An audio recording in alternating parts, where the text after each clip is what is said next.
How do you decide to join which feds? I decided to join on feds like based on how I want to schedule in real life. Like I'm not trying to join too much feds because I don't want to overwork myself and make this feel like a job where I have to go to a single fed every single day.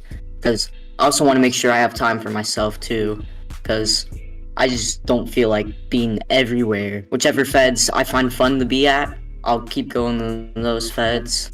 But I'm always open to try new feds to see how they are.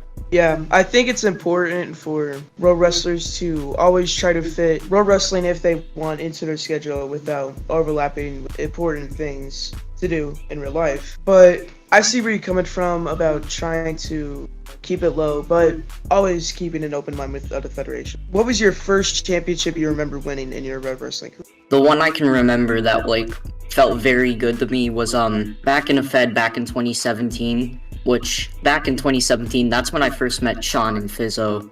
We used to go to this fed called WWE HD, owned by a guy named JDude567, and I would eventually go on to win their world title, which felt very great to me as that was one of my first world titles ever that I won, which back in 2017, I was pretty young, I was like 10 years old, and that felt very important to me. Is there really any bad fed owners that you see clearly? Personally, no, I have not had any bad experiences with any fed owners. Still, with every fed owner that I've gone to their feds, I've had no problems with any fed owners, and overall, I've just had fun experiences at the feds I've gone to.